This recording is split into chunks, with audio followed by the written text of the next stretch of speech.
welcome back again to the Bible Speaks today, coming from LBC Television Ministries here in Latonia.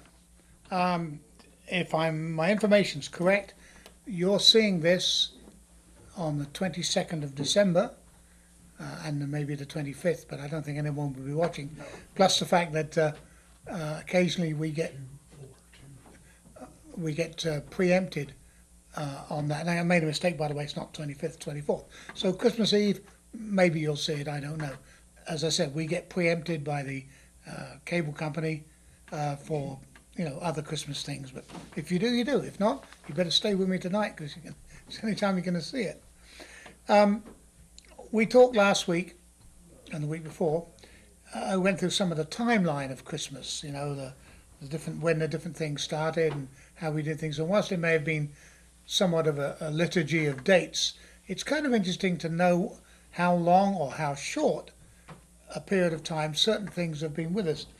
And going through that and talking about that and chatting it over with the crew afterwards, it occurred to me that, when you say, oh, we're going to celebrate a traditional Christmas, what is a traditional Christmas? I mean, depending on what part of the world you live in,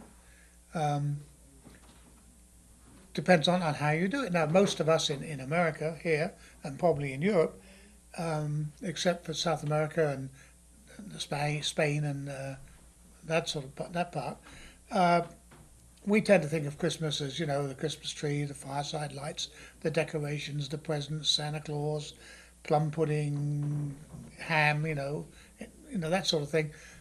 And we put all that together. And we think, well, that's a traditional Christmas. But it differs. It differs. I mean, for example, one of the big differences, if you're in South American country or Mexico or, as I said, Spain, Argentina, those sort of places, Christmas morning, yes, there's a little bit of gift giving, but the real celebration comes on January the 6th, which is in Mexico called King's Night, but it's called various other things, the wise men's visit or whatever, in different parts of the country. And that's when the major gift giving goes on, because the old tradition was that, yes, Christ is born, we celebrate him, and then on the 6th of January, the wise men arrive, okay, and give him their gifts. And so that's when we do the gift giving. So traditional Christmases are not the same, even in the same hemisphere. But be that as it may, we have really one person to thank, or not, as the case may be, for the idea of the traditional Christmas. And that gentleman is Charles Dickens, the English author. Now, I have to say this, he didn't single-handedly do it. He really didn't. But his Christmas Carol, that story we all love to watch, most of you know it as Scrooge or whatever, but that story, it's been on about 3 times already to my knowledge, and it'll probably be on at least 3 more times, 3 more different versions of it.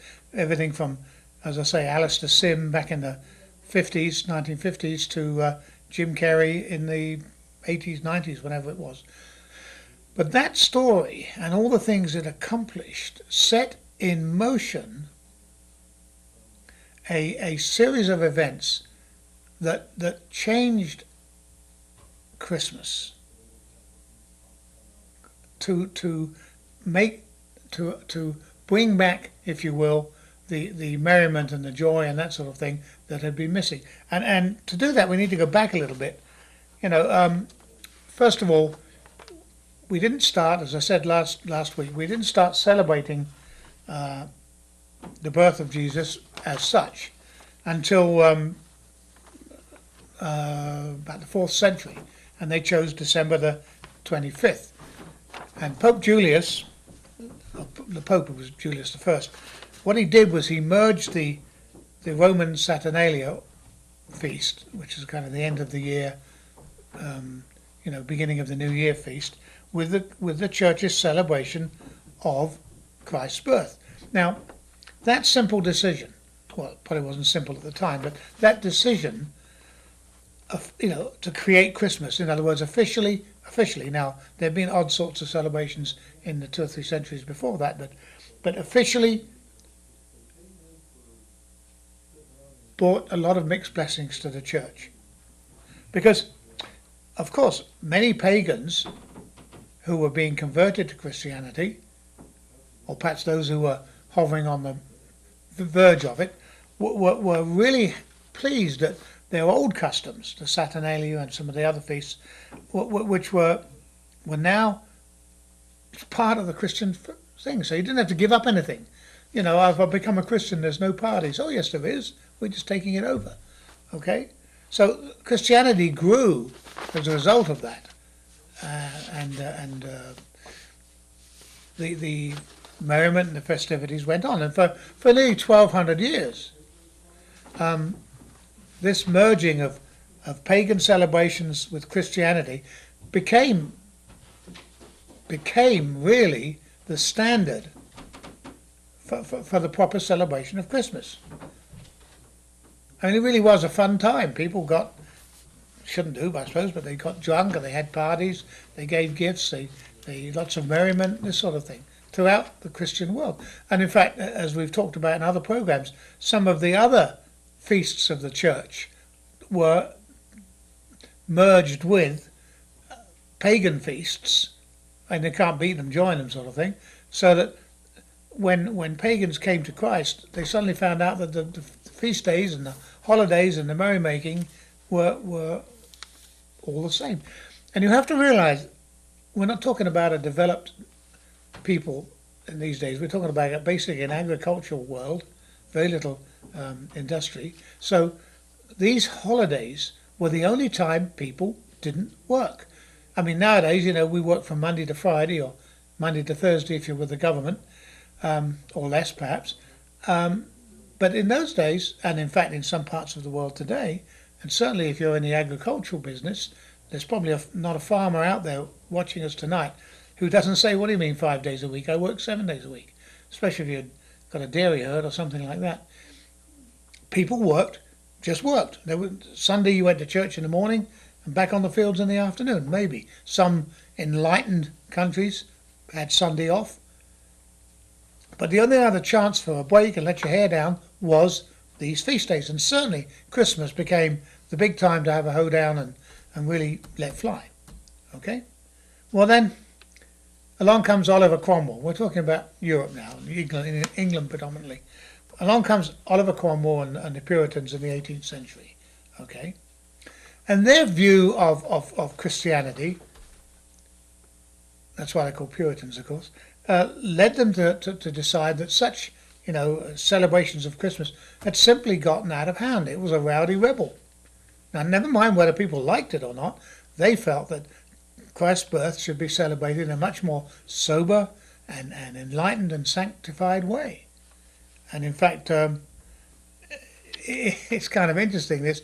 If you look at the way the Cromwell's, or the Roundhead government at the time, clamped down on Christmas, it's almost the same attitude as Dickens's Scrooge. Now, whether Dickens took the Cromwell's people as the example or not, but the way Scrooge regards Christmas is the way that the Roundheads, Cromwell's Roundheads, regarded Christmas. Okay. And Puritans, and not just the Puritans, a lot of conservative Anglicans were the same way. You know, we get the idea that Cromwell's government people marched in and said, you know, there's too much drinking, too much dancing, people are having too much fun. This is Christmas, celebrating Christ's birth, really serious. There was a lot of Anglican, the established Church of England at the time, a lot of Anglican hierarchy who felt the same way. You know, people would make a token appearance at church and then spend the rest of the day boozing or whatever, which obviously wasn't what the church wanted to see anyway. And so the Puritans really made things bad, both in England and, of course, here in the United States. You remember that the founding fathers were, in fact, predominantly Puritans. You know, strict, follow the book. And since the Bible didn't say anything about celebrating Christmas, they weren't going to either. So thanks to the preaching of the Puritans, you know, because obviously they were a religious group as well, and the legislative efforts. Now, what you had to do was change the law in England, because up till that point, Parliament had there was a decree that Christmas was a 2-day holiday and blah blah blah blah blah. Okay, so they changed the laws of England, changed it completely, so that all form of merrymaking was banned. Singing in the streets, anything like that. Now, as you know, when the government makes a decree, most people then figure out ways of working around it. And I'm not saying that for the 100 years or so this went on, or maybe even less, that the ban on Christmas was there. Nobody did anything. I'm sure out in the country, away from the eagle eyes of the government watchers, things kind of went on a little bit like they used to. But basically, Christmas got clamped down on. Okay, by the 1700s. Okay, the holiday had become almost a pale shadow of its former self. It was cloaked in piousness. It was all very holy. Now, I'm not saying that's wrong, but that's how it had become. The merrymaking and the orgies and all the rest of it, which of course should have been, was replaced by solemn and very sanctified celebrations. So up until Dickens's time, now you have to understand this, when Dickens wrote Christmas Carol, he wasn't writing about what was happening at the time. He was writing a imaginative story about how Christmas should be. It was still pretty bare bones at the time he was writing. He wasn't taking his ideas from what he saw around him. Christmas was still pretty much straight-laced at his time.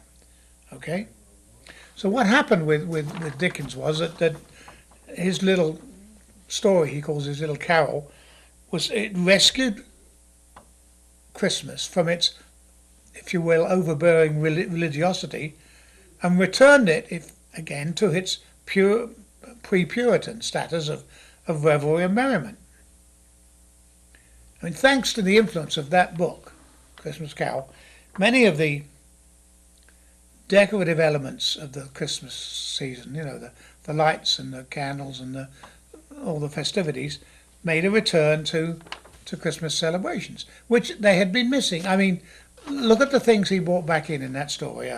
Blazing fireplaces, mince pies, wassail, carol singing, plum puddings, holly springs, mistletoe, fiddling and dancing, blind man bluff games, parlour games, which had all been seen in the Christmases previously, years and years, over nearly 100 years before, but had died away. But if you like, the effect of that story was kind of unique, because it was to make the incorporation of all these different things almost obligatory for anyone to have a proper Christmas. After Christmas Carol was published, and years after that, people slavishly followed all those traditions, because that was the only way you could have a proper Christmas, which is, of course, not so. Not as far as we Christians are concerned, anyway. But Charles Dickens played a major role in transforming the celebration back to pre-Christian times. Pre-Christian times, I said, all right? Now, he revitalized forgotten customs. There's things in his story that were forgotten, and he introduced new ones that defines the holiday and almost single-handedly created the modern idea of Christmas. And if you like, Christmas Carol succeeds as almost like a pagan alternative to the Nativity. Okay, there's the Nativity and all the serious stuff, and here's the other stuff over here. Okay? And if you're not careful, you start to accept it as an alternative to the gospel itself. I mean, the story of Jesus Christ, his birth, sinless life, atoning death, and bodily resurrection, complemented the story of the nativity of Christ with a set of practices derived from Christ's example. What was Christ's example? Charity and compassion. Okay, but then they talk thou about educational opportunity, humane working conditions, a decent life for all. And what started as a celebration of the birth of the Holy Saviour, kind of, and into a human family, by the way, we've got to remember that, was a kind of morphing into the glorification and defence of the family unit itself. For example, you might tend to think that Scrooge's only way of salvation was to learn the concept of charity, because really that's all it he doesn't talk about seeing the Lord, or he doesn't talk about being saved and understanding Christ's love. He talks about being kind and charitable to other men. You know, this alternative look at the gospel birth narrative is taken up with Christ's example, but it's not taken up with Christ himself. It's if you look at it very carefully, what it says is, and it says it in my view kind of falsely, what it says is that man has the capacity to change himself through education,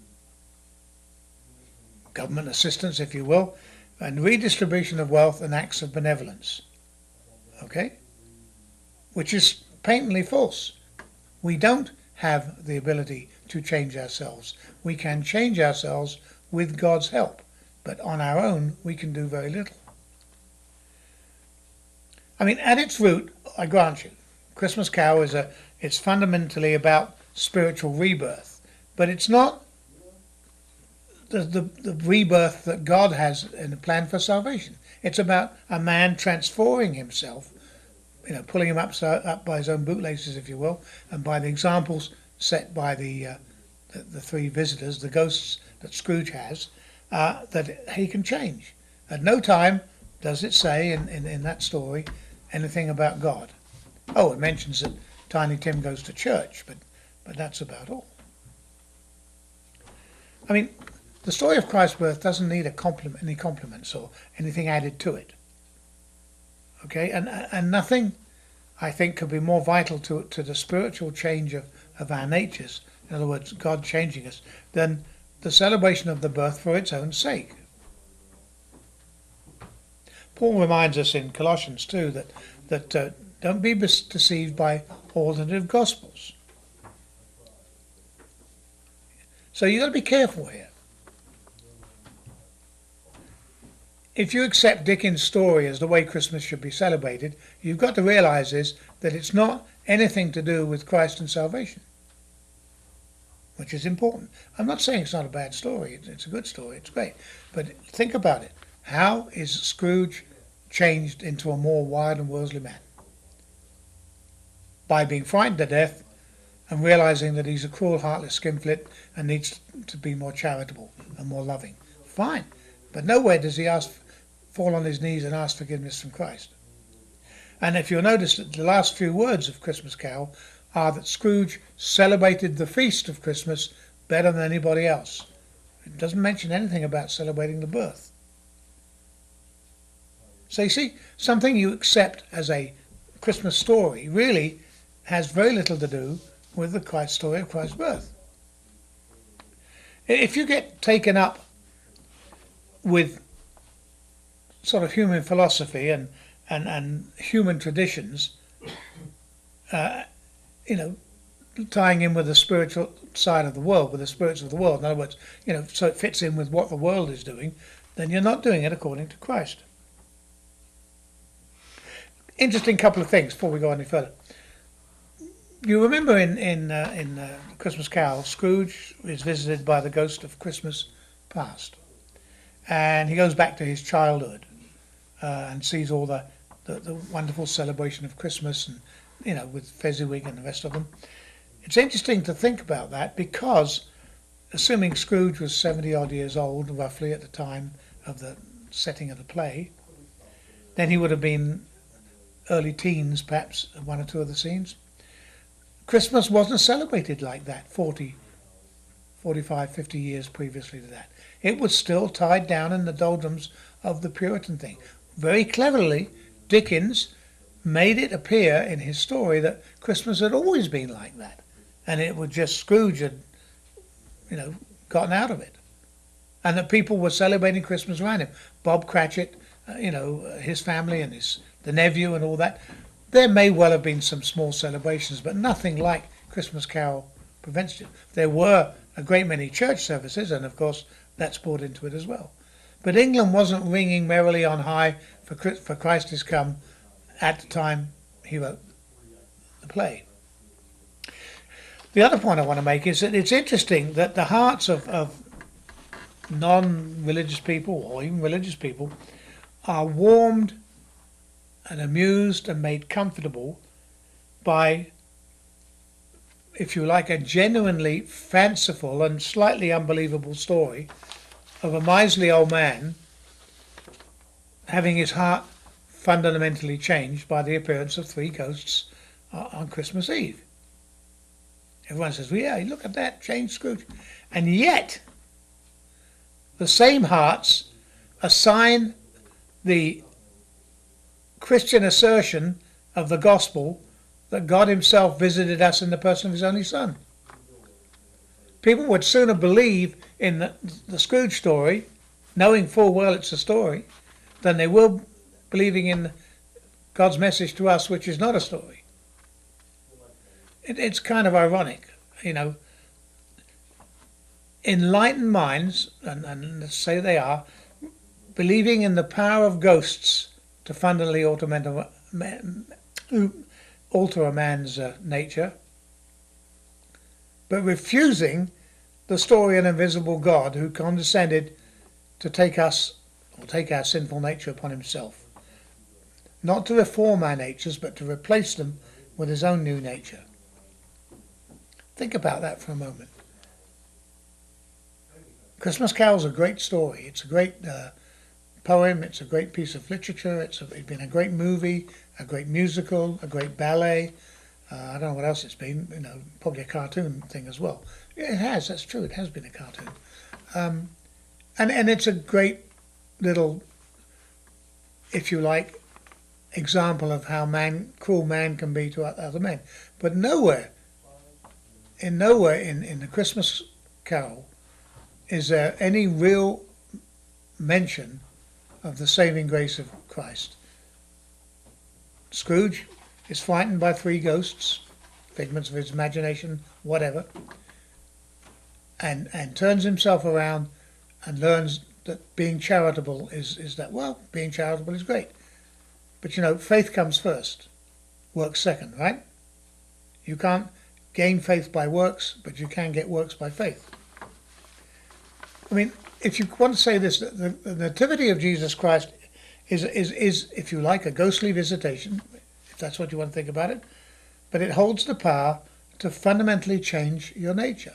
And not just for the Christmas season, but for eternity.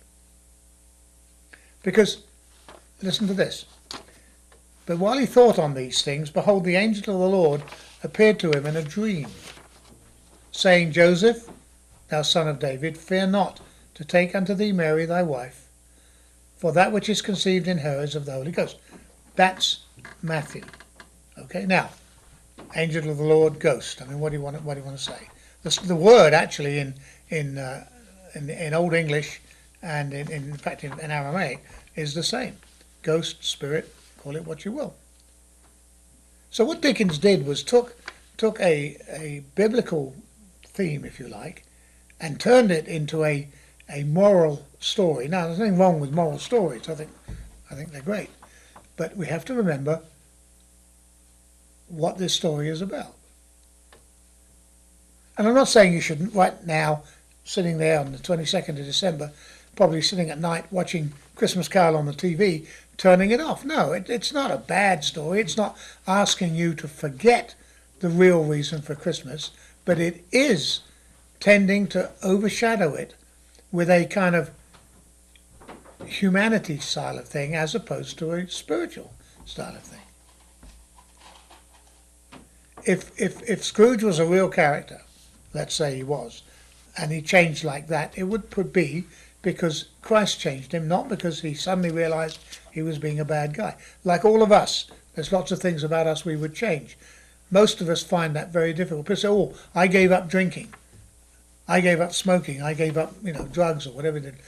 And to be honest, I think most of us would agree that you gave them up with Christ's help, because you found trying to do it on your own was almost impossible. Alcoholics Anonymous, people like that, notice or comment on the fact that there is a higher power that guides us, and we should remember that. So when you watch that story, enjoy it by all means, but remember why we celebrate Christmas. We celebrate the birth of Christ, whether it was on December the 25th or April the 3rd or whenever it was. We celebrate the gift Christ gave to us. And as compelling a story as Christmas Carol has become, it doesn't trump the original story. Not a bit. I mean, if you like, and I love this expression, somebody passed this on to me, why settle for a cheap knockoff version of the gospel when you can believe the real thing? Okay, and there we're going to leave you. I hope you have a great Christmas. I hope that all your dreams come true. But remember, He who makes that happen, Christ Jesus. Good night. God bless.